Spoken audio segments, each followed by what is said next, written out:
El año 1998 pasó algo que es fundamental para entender esta historia. Pasaron dos cosas, una en Estados Unidos, a la que no me voy a referir porque entiendo que es menos relevante, y esta historia es la más relevante. El año 1998, esa vacuna que está ahí, la vacuna 3 vírica contra el sarampión, paperas y rubiola, fue puesta en duda. Esa es una de las vacunas más usadas en todo el mundo. Es una vacuna tremendamente exitosa. El sarampión, paperas y rubiola son enfermedades infecciosas graves. El sarampión no son manchitas, por si acaso. Es una enfermedad infecciosa grave que puede tener importantes consecuencias. La gente se muere de sarampión. Y ese año, en 1998, apareció este artículo científico. Quiero ser súper claro. Este es un artículo científico que fue publicado por una revista científica tremendamente prestigiosa, The Lancet. ¿Qué decía ese artículo? Ese señor que está ahí dando una conferencia de prensa, en la que mostraron este artículo, decía que esa vacuna, la vacuna MMR contra sarampión, paperas y rubiola, una de las vacunas más usadas en el mundo, podía causar una enfermedad de trastorno de tipo autista. Y eso se dio a conocer en una conferencia de prensa. O sea, el artículo científico que normalmente duerme escondido en los buscadores científicos, donde no va nadie más que los científicos, salió en la prensa, en televisión y en los diarios.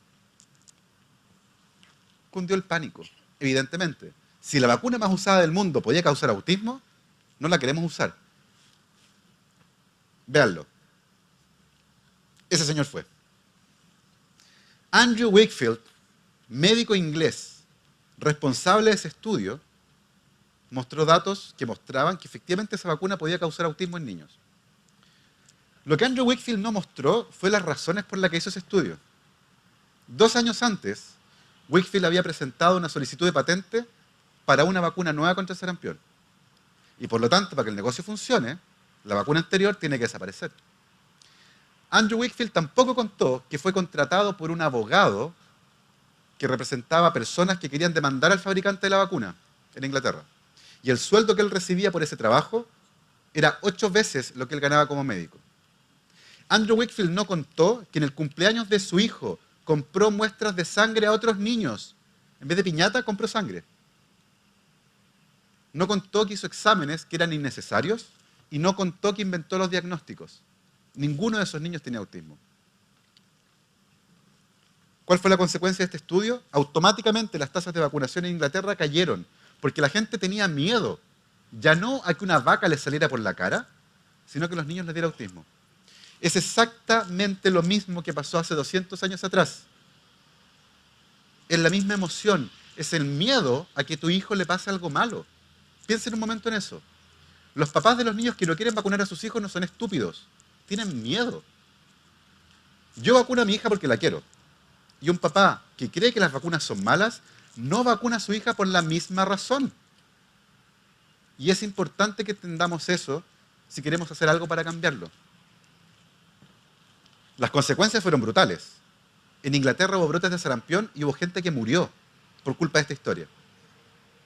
El año 2002, 4 años después del primer estudio, apareció este otro estudio en el New England Journal of Medicine, donde médicos daneses analizaron a cientos de miles de niños que habían sido vacunados usando esa vacuna y estudiaron si había alguna relación con el desarrollo de autismo. Y lo que encontraron fue que no había ninguna. Un estudio con 12 niños versus un estudio con cientos de miles de niños. Y eso le llamó la atención a un periodista. Brian Deer era periodista del Sunday Times y él se puso a investigar qué diablos había pasado con ese estudio. Y él descubrió que en varios casos el diagnóstico de autismo fue previo a la vacuna. Era imposible, en un caso donde sí había diagnóstico de autismo, era imposible que la vacuna lo hubiera causado, porque la vacuna vino después. Recolectó un montón de información y la publicó en varios artículos que fueron publicados tanto en el Sunday Times como en un documental que hizo en Channel 4 en Inglaterra. Se inició una investigación médica sin precedentes en Inglaterra.